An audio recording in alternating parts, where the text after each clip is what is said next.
ठीक है। तो आज हम बात करेंगे चैप्टर नंबर 1, जिसका नाम है रासायनिक अभिक्रिया एवं समीकरण। तो रासायनिक अभिक्रिया को कुछ इस प्रकार समझते हैं। हम अपनी डेली लाइफ में रासायनिक अभिक्रिया देखते हैं। जैसे तुम देखते हो बहुत जगह लोहा दिखता है, कैसा दिखता है? ब्राउन कलर का, है ना। तो ब्राउन कलर का मतलब है कि उसमें क्या लगा हुआ है? जंग। मतलब उसने उसके उस लोहे पे क्या हुआ है? रासायनिक अभिक्रिया हो गया। क्या हो गया है? रासायनिक अभिक्रिया हो गया। जैसे कुछ उदाहरण देखो, जैसे अंगूर का किण्वन हो जाना, मतलब अंगूर को बहुत दिन तक रखते तो वो क्या बन जाता है? क्या कहते हैं उसको? किशमिश कहते हो आप लोग, क्या कहते हैं उसको? किशमिश कहते हैं। अच्छा, और हमारा शरीर भोजन को पचा लेता है, ये भी क्या है? रासायनिक अभिक्रिया। ये भी क्या है? रासायनिक अभिक्रिया। अच्छा, हम सांस लेते हैं, ये भी क्या है? रासायनिक अभिक्रिया। तो रासायनिक अभिक्रिया को कुछ इस प्रकार समझते हैं, कोई भी चेंज जो रसायन द्वारा हो, किस द्वारा हो? रसायन द्वारा हो, जिसमें रासायनिक परिवर्तन हो, वो सब क्या है? रासायनिक अभिक्रिया। वो सब क्या है? रासायनिक अभिक्रिया। बात समझ आ रही है? कोई दिक्कत? हाँ, तो आगे बात करते हैं। कहता है कि देखिए, जैसे हमारा शरीर भोजन को पचा लेता है, हम सांस लेते हैं, इन सभी परिस्थितियों में प्रारंभिक वस्तु की प्रकृति तथा पहचान कुछ न कुछ बदल जाती है। पदार्थ के भौतिक तथा रासायनिक परिवर्तनों के बारे में हम पिछली कक्षाओं में पढ़ चुके हैं। जब कोई रासायनिक परिवर्तन होता है तो हम कह सकते हैं कि वहां एक रासायनिक अभिक्रिया हुई है। कोई बड़ी बात? कोई दिक्कत? अच्छा, आगे चलते हैं। आगे चलते हैं तो हम देखेंगे, तुमने एक एग्जाम्पल देखा होगा, आप लैब वगैरह में जाओगे तो आपको मिलेगा ये, आपके टीचर्स आपको बताएंगे। जब आपके पास मैग्नीशियम रिबन दिया जाएगा आपको, क्या कहते हैं उसके लिए, अभिक्रिया के लिए आपको मैग्नीशियम रिबन दिया जाएगा, तो पता है क्या करते हैं वो? मैग्नीशियम रिबन को पहले साफ करा जाता है। पहले उसको क्या करा जाता है? साफ किया जाता है। क्यों? क्योंकि उस पर क्या बन गया? मैग्नीशियम ऑक्साइड की परत बन गई। कौन सी परत बन गई है? मैग्नीशियम ऑक्साइड की परत बन गई। तो उसको हम क्या करते हैं? साफ करते हैं, ताकि वो हवा में अभिक्रिया कर सके। हवा में क्या प्रेजेंट है? ऑक्सीजन, और मैग्नीशियम ऑक्सीजन के साथ तुरंत अभिक्रिया कर लेता है। आ रही है बात समझ? बोलो। अच्छा, आपने देखा होगा कि चमकदार श्वेत लोह के साथ मैग्नीशियम रिबन का दहन होता है और यह सफेद चूर्ण में परिवर्तन हो जाता है। यह मैग्नीशियम ऑक्साइड का चूर्ण है। किसका चूर्ण है? Magnesium oxide. मतलब मैग्नीशियम किसके साथ अभिक्रिया कर रहा है? समझते हैं, देखिए, ये है मैग्नीशियम। मैग्नीशियम किसके साथ? ऑक्सीजन के साथ अभिक्रिया कर रहा है, और हमें क्या दे रहा है? Magnesium oxide. क्या दे रहा है? Magnesium oxide. ये कैसा है? श्वेत चूर्ण। मतलब कैसा दिखेगा तुम्हें? व्हाइट कलर का दिखेगा। कैसा दिखेगा? व्हाइट कलर का। एकदम चमक से आएगी। कैसी? एकदम से चमक से। जैसी चलेगा तुम्हारे को एकदम आंख पे लगेगा, अरे चमक हो गया। तो समझ आ रही है बात? तो ये क्या करता है? वायु में मैग्नीशियम के साथ अभिक्रिया कर मैग्नीशियम ऑक्सीजन के साथ अभिक्रिया कर हमें क्या देता है? Magnesium oxide. कोई दिक्कत? बोलो, कोई बड़ी बात? चलो आगे चलते हैं। हाँ, तो आगे बोलता है, ऊपर दिए गए तीनों क्रियाकलाप के आधार पर हम यह कह सकते हैं, हम अगर रासायनिक अभिक्रिया की बात करें तो हमें कैसे पता चलेगा कि कोई रासायनिक अभिक्रिया हुई है या नहीं हुई? जब हम इसकी बात करेंगे तो पहली बात, हम पता कैसे करेंगे कि रासायनिक अभिक्रिया हुई है? तो उसका सबसे पहला रीजन क्या होगा कि यहाँ रासायनिक अभिक्रिया हुई है? ये इसका सबसे पहला हमें पता कहां से चलेगा? जब भी अवस्था में परिवर्तन आए। किसमें परिवर्तन आए? अवस्था में। आप बर्फ लो, रख दो उसको हवा में, थोड़ी देर बाद आप देखोगे बर्फ क्या बन गया? पानी बन गया। क्या बन गया? पानी। यहां पर भी क्या हुआ? अवस्था चेंज हो गई, सॉलिड से क्या बन गया? लिक्विड। बात समझ आ रही है? कोई दिक्कत? अच्छा, अगली बात करते हैं, रंग में परिवर्तन। किस चीज में परिवर्तन? रंग में परिवर्तन। रंग में परिवर्तन मतलब कलर उसका क्या हो गया? चेंज हो गया। कलर क्या हो गया? चेंज हो गया। जैसे फॉर एग्जाम्पल आप देखते हो, लोहा रखा हुआ है, आपने उसको पेंट कर दिया, मान लीजिए आपने काला रंग से पेंट किया, कुछ दिनों बाद आप देखते हो उस लोहे पे क्या हो गया? ब्राउन ब्राउन ब्राउन कलर का हो गया। वो कैसा? भूरा कलर का हो गया। कैसा हो गया? भूरा कलर का। ऐसा क्यों हुआ? क्योंकि वहां वो किसके साथ अभिक्रिया कर गया है? ऑक्सीजन के साथ। किसके साथ अभिक्रिया कर गया है? ऑक्सीजन के साथ, जिस कारण से उसका रंग कैसा हो गया? भूरा हो गया। तो रंग में परिवर्तन भी क्या बताता है? कि वहां पे अभिक्रिया, रासायनिक अभिक्रिया हुई है। कोई बड़ी बात? अच्छा, आगे, गैस का निकास या उत्सर्जन। वहां से क्या निकले? गैस निकले। क्या निकले? गैस निकले। जैसे फॉर एग्जाम्पल आप ही देख लो, आप रोज खाते हो, अगर ज्यादा खा लेते हो तो फिर गैस का उत्सर्जन तो होता ही है। तो ये तो बताने वाली चीज है नहीं। आगे कहता है तापमान में परिवर्तन। और किस चीज में परिवर्तन? तापमान में परिवर्तन। वहां पे क्या हो? टेम्परेचर बढ़े, घटे या कुछ भी हो, तो हमें पता चल जाएगा कि वहां पे रासायनिक अभिक्रिया हुई है। कोई बड़ी बात? अच्छा, आगे चलते हैं। आगे बात करते हैं। और कहता है, अच्छा रासायनिक अभिक्रिया हो गई, इस चीज को हम साइंस में लिखेंगे कैसे? रासायनिक अभिक्रिया हो गई, इस चीज को हम साइंस में लिखेंगे कैसे? हमने खाना खाया, पेट में पच गया, अरे ये तो नॉर्मल बात थी, इसमें कौन सी बड़ी बात? पर इसको हमने लिखने का एक तरीका बनाया, उस तरीके को हमने क्या कहा? रासायनिक समीकरण। हर चीज का लिखने का एक तरीका है साइंस में, उस चीज को हमने क्या कहा? रासायनिक समीकरण। और ये रसायन शास्त्र में खासकर आप इसी चीज को पढ़ोगे कि रासायनिक समीकरण क्या होता है। जैसे मैंने अभी एक एग्जाम्पल का उदाहरण दिया था, मैग्नीशियम ऑक्सीजन के साथ अभिक्रिया करके क्या दे रहा है? मैग्नीशियम ऑक्साइड दे रहा है। क्या दे रहा है? Magnesium oxide. क्या दे रहा है? Magnesium oxide. कोई दिक्कत? देखिए कहता है रासायनिक समीकरण है क्या, इस चीज को भी समझते हैं। आगे कहता है जब मैग्नीशियम ऑक्सीजन के साथ अभिक्रिया करता है तो हमें क्या देता है? Magnesium oxide. रासायनिक समीकरण में दो चीज, पकड़ने वाली बात, समझो पहले बात को, दो चीजें होंगी रासायनिक समीकरण में, हमेशा याद रखना। पहला अभिकारक, दूसरा उत्पाद। भाई बुक और पेन ले लो और लिखते चलो कि पहला रासायनिक समीकरण में दो चीजें, एक अभिकारक और एक उत्पाद। कोई बड़ी बात? अच्छा आगे करते हैं।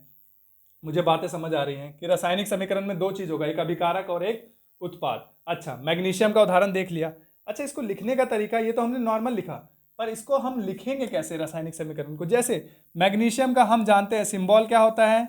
Mg। ऑक्सीजन हमारे प्रेजेंट है कैसे? O2। दोनों रिएक्ट कर गए, ये दोनों क्या है? अभिकारक। क्या है हमारे? अभिकारक। अच्छा इन्होंने क्या दिया?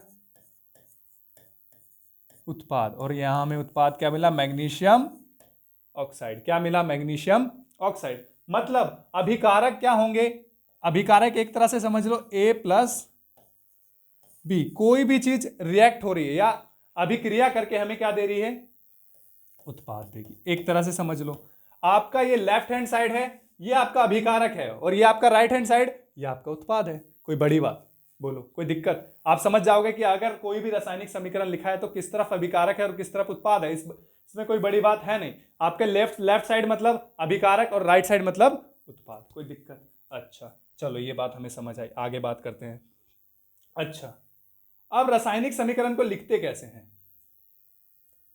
रासायनिक समीकरण को लिखते कैसे? अभी मैंने बताया, रासायनिक समीकरण को लिखने के लिए हमें सबसे पहला तो हमें सभी तत्व का रासायनिक सिंबल मतलब रासायनिक चिन्ह हमें पता होना चाहिए। अगर हमें चिन्ह नहीं पता तो हम नहीं बता सकते कि कोई अभिक्रिया कैसे लिखी जाएगी। जैसे मैग्नीशियम को हम क्या कहते हैं? ये देखिए, मैग्नीशियम को हम क्या कहते हैं? Mg। क्या कहते हैं? Mg। मैग्नीशियम को किससे दिखाते हैं? Mg से। मैग्नीशियम को किससे दिखाते हैं? Mg से। O2 हमारे एटमॉस्फेयर में प्रेजेंट है, मतलब O2 किससे? ऑक्सीजन। O2 का मतलब ऑक्सीजन। और हमें क्या मिला? Magnesium oxide. क्या मिला हमें? Magnesium oxide. यहां पे एक प्लस पॉइंट ऐड करना चाहूंगा। एक मिनट सर, वीडियो रोक सकते हैं क्या? रोक दीजिए। तो अब हम बात करते हैं किसकी? रासायनिक तत्व, मतलब हम तत्व की क्या बात करेंगे? रासायनिक चिन्हों की। किसकी बात करेंगे? रासायनिक चिन्हों की। पहली बात हम समझ लेते हैं, हम तत्व को कैसे दिखाते हैं। हमने अभी 9th क्लास में पढ़ा है, 9th क्लास में ही पढ़ा है। H से हाइड्रोजन, हर कोई क्या बोलता है? H से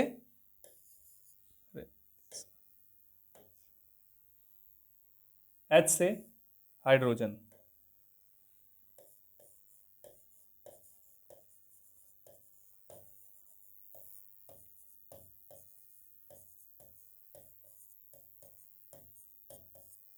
H से क्या है? हाइड्रोजन। ऐसे hydrogen, helium, lithium, beryllium, boron, carbon, nitrogen, oxygen, fluorine, neon, sodium, magnesium, aluminium, silicon, है ना। ये सब क्या है? हमारे तत्व। ये सब क्या है? हमारे तत्व है, एलिमेंट्स है हमारे जो नेचर में, हमारे प्राकृतिक में ये हमें मतलब नॉर्मल जैसे मिलते हैं तो वो इस प्रकार मिलते हैं। Hydrogen, helium, lithium, beryllium, boron, carbon, nitrogen, oxygen, जो भी है तुम्हारा 20 तक। अभी फिलहाल में तुम्हें 10th में ज़्यादा से ज़्यादा 30 तक आपको याद करने पड़ेंगे, इससे ज़्यादा आपको जरूरत नहीं है। तो हम बात करेंगे जब ये अभिक्रिया करते हैं तो इनका नाम कैसा होता है? जब ये अभिक्रिया करेंगे तो इनका नाम कैसा होगा? इस चीज को समझ लेते हैं। पहली बात देखिए, आपको बेसिक्स पता होने चाहिए, आपको कहीं कोई दिक्कत नहीं होगी। जैसे H+ का मतलब, अगर कहीं हाइड्रोजन है, H+ है तो उसका मतलब हाइड्रोजन। क्या है मतलब? हाइड्रोजन। अच्छा, इसी में एक और ग्रुप प्लस प्लस वन, जिसका प्लस वन है, जिसका संयोजकता कितना है? प्लस वन है, जिसका संयोजकता कितना है? प्लस वन है। उनको क्या पढ़ेंगे हम? अगर वो कहीं भी तुम्हें दिख जाए, जैसे H दिख जाए, हाइड्रोजन H दिख जाए, तो उसको हमें क्या पढ़ना है? Hydrogen.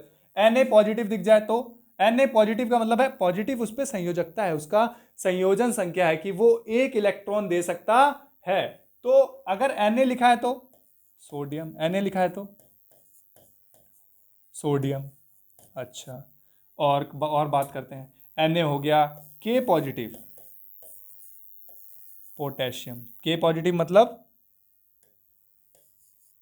Potassium, K positive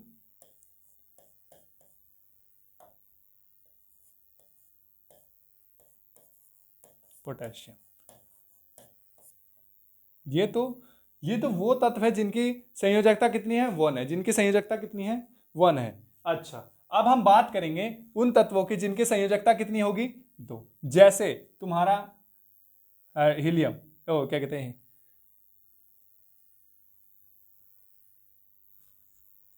beryllium.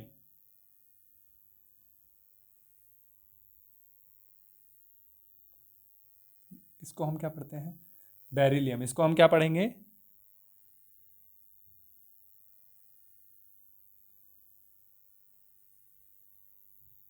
बहुत दिक्कत है बच्चों। फर्स्ट दिन में बहुत ज़्यादा दिक्कत है। इसको हम क्या बोलेंगे? बेरिलियम। क्या बोलेंगे? बेरिलियम। अच्छा, Ca2 पॉजिटिव कैल्शियम, क्या पढ़ते हैं इसको? कैल्शियम। देखो, ये याद रखना बहुत जरूरी है। इसे मैं जो लिख रहा हूं ना, +2 + 1, यही तुम्हें आगे रासायनिक समीकरण में कैसा प्रोडक्ट बनेगा, सबसे इंपॉर्टेंट चीज यही बताएगा तुम्हें कि +2 और +1 -2 -1 इन सब की वैल्यू क्या है। आपको अभी पता चल जाएगी कि कैसे आप रासायनिक समीकरण में इसको संयोजन संख्या कितनी इंपॉर्टेंट है किसी भी रासायनिक समीकरण में उत्पाद बनाने के लिए। इस चीज को समझते हैं। देखिए, अब बेरिलियम हो गया, जैसे Ca2 पॉजिटिव हो गया, बेरिलियम हो गया, मैग्नीशियम भी 2 पॉजिटिव है। कितना है इसके पास? मतलब इसके पास इलेक्ट्रॉन देने के लिए कितने हैं? 2। प्लस का मतलब जो इलेक्ट्रॉन देगा, इलेक्ट्रॉन डोनेटिंग ग्रुप। मतलब बात को समझो, कोई बड़ी बात नहीं है, ध्यान दो। अगर किसी पर भी प्लस, कौन सा आवेश है? प्लस चार्ज है। कौन सा चार्ज है? Plus charge. मतलब वो इलेक्ट्रॉन देगा, इलेक्ट्रॉन देगा। वो उसके पास ना एक्सेस ऑफ इलेक्ट्रॉन है। वो क्या चाहेगा कि अगर मैं किसी को इलेक्ट्रॉन दूं और मैं क्या हो जाऊं? स्टेबल हो जाऊं। क्या हो जाऊं?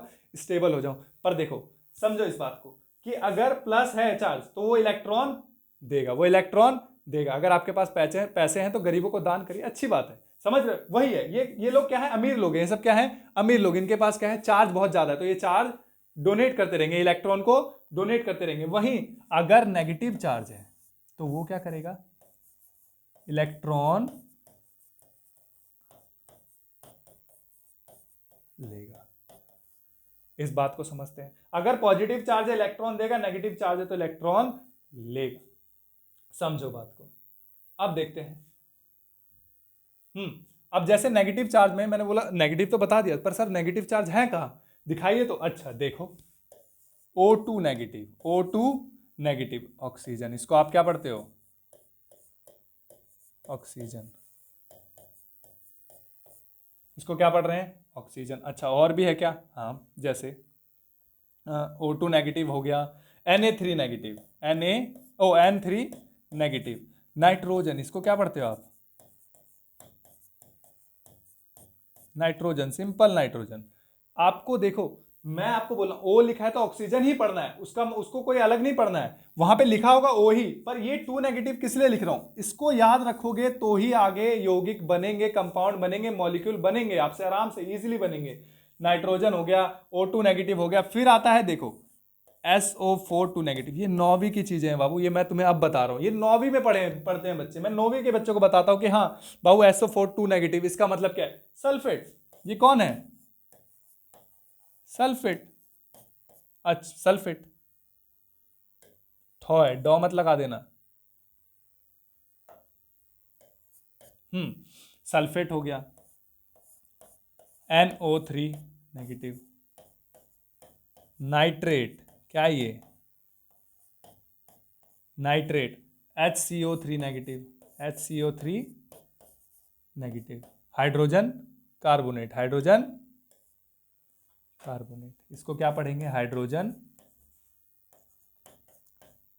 सोना नहीं है, ध्यान दो, हाइड्रोजन कार्बोनेट, इसको हम क्या पढ़ते हैं, hydrogen carbonate, HCO3 negative, hydrogen carbonate. अच्छा और भी है क्या, हाँ अभी बहुत है बाबू, दिमाग खराब हो जाएगा, ध्यान दो इस चीज पे।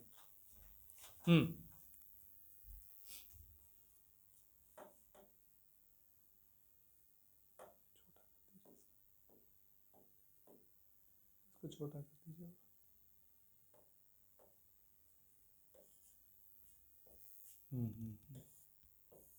ओ ये आपने अच्छा बताया।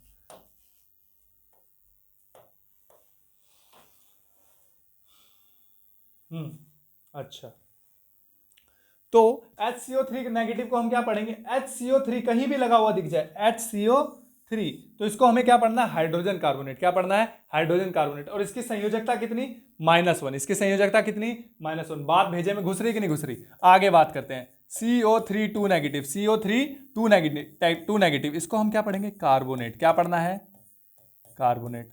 हाँ ना बोल भाई, समझ आ रही है बात, इसको क्या पढ़ना है, कार्बोनेट। दिक्कत कोई, अच्छा SCO3 नेगेटिव हो गया, NO3 नेगेटिव हो गया, SO4 2 नेगेटिव हो गया, और भी है क्या, बिल्कुल, PO4 3 नेगेटिव, क्या पढ़ते हैं इसको, फॉस्फेट। अरे अरे हाँ कोई नहीं, फिर हो गया ना, ठीक है हाँ, फॉस्फेट ग्रुप,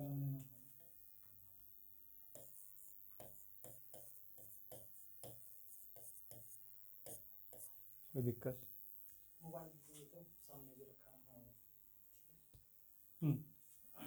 अच्छा तो ये आपको कुछ ग्रुप्स हैं जो आपको याद होने चाहिए, ये इनकी संयोजन संख्या आपको एक तरह से याद होनी चाहिए, रटी हुई होनी चाहिए, क्योंकि अब ये पूरे चैप्टर में आएगा, हर जगह घुसेगा। सोडियम कार्बोनेट ले, सोडियम सल्फेट ले, पोटेशियम सल्फेट ले, क्या कहते हैं कॉपर सल्फेट ले, हर एक जगह आपको पोटेशियम कार्बोनेट दिखेगा, पोटेशियम हाइड्रोजन कार्बोनेट दिखेगा। आप कंफ्यूज हो जाओगे, सर आप नाम तो बोल रहे हैं, फॉर्मूला तो बताओ। फॉर्मूला कैसे पता चलेगा, जब हमें नाम पता होगा तभी तो हमें फॉर्मूला पता होगा, बात को समझ रहे हो। तो हमें क्या पता होना चाहिए, पहले तो नाम पता होना चाहिए कि हम इन सारे ग्रुप्स को बोलेंगे क्या, ये सब आयन है, ये सब क्या है, आयन। आपको 9th क्लास में पूरी की पूरी एक पूरा बॉक्स मिल जाएगा आपको, जिसमें बहुत सारे आयन लगे हुए हैं। अच्छा चलो आते हैं फिर से वापस टॉपिक पे। अच्छा तो हम जब किसकी बात कर रहे हैं, समीकरण की बात कर रहे हैं, रासायनिक समीकरण की बात कर रहे हैं, तो उसमें एक बात आती है संतुलित रासायनिक समीकरण। कौन सा समीकरण, संतुलित रासायनिक समीकरण का महत्व, इस चीज को समझते हैं। अब देखिए आपने अभिक्रिया तो करा ली, मान लीजिए आपने एक तरफ क्या दिया, अभिकारक दिया, और एक तरफ क्या आया, उत्पाद दिया, दोनों अभिक्रिया हुआ, आपने माल डाला, मान लीजिए आपने माल डाला 1 किलो, माल आया 800 ग्राम, क्या दिक्कत है क्या, बिल्कुल भाई दिक्कत है। क्यों दिक्कत है, कि आपने माल तो डाला 1 किलो, पर सर आ रहा है 800 किलो और 800 ग्राम, सर क्या गलती हुई है, तो गलती क्या हुई कि तुमने क्या नहीं किया है, रासायनिक समीकरण को संतुलन नहीं किया। जब तक आप संतुलन नहीं करेंगे तब तक वो रासायनिक समीकरण सही नहीं है। तो इसको समीकरण को करना, रासायनिक समीकरण को क्या कहते हैं, संतुलित करना जरूरी है क्या सर, बिल्कुल बाबू। अगर आप रासायनिक समीकरण को संतुलित नहीं करोगे तो पहली बात दोनों जगह आपको परमाणु संख्या, सबसे चीज वो जरूरी चीज है कि परमाणुओं की संख्या तुलना करते हैं। किस चीज को हम तुलना करते हैं, परमाणुओं की संख्या की। अगर दोनों तरफ परमाणु की संख्या बराबर नहीं है तो मतलब मैंने कुछ ना कुछ गलती की है। तो इस चीज को हमने क्या कहते हैं, बेहतर तरीके से करने के लिए हमने एक सूत्र लाया जिसको हमने कहा रासायनिक समीकरण का संतुलन। रासायनिक समीकरण का संतुलन, इसमें कोई बड़ी चीज नहीं है, कोई रॉकेट साइंस नहीं है। इसको समझने के लिए आप बस इतना सा समझिए, जैसे यहां पे देखिए जिंक और H2SO4 रिएक्ट हुआ और हमें क्या दे रहा है, जिंक सल्फेट और H2 दे रहा है, क्या दे रहा है, H2। अभी मैंने बताया था SO4, कहीं भी SO4 लिखा हो तो क्या पढ़ना है, उसको सल्फेट पढ़ना है। क्या पढ़ना है, सल्फेट, सिंपल बात। H लिखा है हाइड्रोजन, Zn का मतलब जिंक। अच्छा देखिए इस अभिक्रिया में हम देखते हैं ध्यान से, तो मुझे इधर एक जिंक, इधर भी एक जिंक, इधर मेरे पास कितने हाइड्रोजन, 2 हाइड्रोजन, इधर भी कितने हाइड्रोजन, 2 हाइड्रोजन, दोनों चीज बराबर है। देखो ये है तुम्हारा लेफ्ट हैंड साइड और ये है तुम्हारा राइट हैंड साइड। मैंने तुम्हें बताया था अभिकारक हमेशा किस तरफ होगा, लेफ्ट हैंड साइड के। जब तुम कॉपी पे लिख रहे हो बैठ के तो तुम्हारे किस तरफ होगा, लेफ्ट हैंड, और क्या कहते हैं उत्पाद किस तरफ होगा, राइट हैंड साइड। कोई बड़ी बात। अच्छा चलो ध्यान देते हैं। तो लेफ्ट हैंड साइड पे मैंने देखा, तो लेफ्ट हैंड साइड पे जिंक कितना है, इस चीज की भी बात करेंगे, हाइड्रोजन कितना है इसकी भी बात करेंगे, सल्फर कितना है इसकी भी बात करेंगे, और ऑक्सीजन भी कितना है। देखो एस का मतलब सल्फर, ओ का मतलब ऑक्सीजन। ये बाबू देखो 9th वाली बात है, ये बताने के लिए अगर बैठे तो बहुत बड़ी क्लास हो जाएगी। इतना ध्यान बस ये समझ लीजिए कि एस का मतलब सल्फर और ओ का मतलब ऑक्सीजन, ये आपने पढ़ा ही होगा। अच्छा तो ध्यान देते हैं दोनों तरफ कितने कितने नंबर है दोनों के। अच्छा जिंक कितना, एक, इस तरफ भी। अच्छा जिंक उस तरफ कितना, एक। हाइड्रोजन कितना, दो, इस तरफ भी दो। सल्फर कितना, एक, और इधर भी कितना, एक। और ऑक्सीजन कितना है, चार, और इस तरफ भी। क्या बात बराबर हो रही है क्या, लेफ्ट हैंड साइड भी बराबर है और राइट हैंड साइड भी बराबर है। तो भाई ये कौन सा समीकरण है, संतुलित रासायनिक समीकरण। ये कौन सा समीकरण है, इसी समीकरण को हम क्या कहेंगे, संतुलित रासायनिक समीकरण।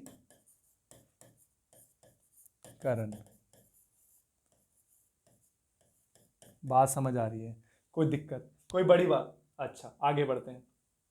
अब देखिए यहां पे देखो ये बॉक्स सा बना रखा है, आपको समझ आ रहा होगा। देखिए मैंने जो बताया भाई, इधर जिंक है, इधर एक, इधर भी एक, इधर हाइड्रोजन एक, हाइड्रोजन दो, उधर भी दो, इधर सल्फर एक, उधर भी सल्फर एक, ऑक्सीजन चार, उधर भी चार। कोई दिक्कत, बराबर बात होगी। अब देखो अगले समीकरण में यहां क्या है, आयरन किसके साथ अभिक्रिया कर रहा है, पानी के साथ। किसके साथ अभिक्रिया कर रहा है, पानी, H2O। H2O के साथ अभिक्रिया करके क्या दे रहा है, Fe3O4, और क्या दे रहा है, पानी दे रहा है। क्या दे रहा है, पानी।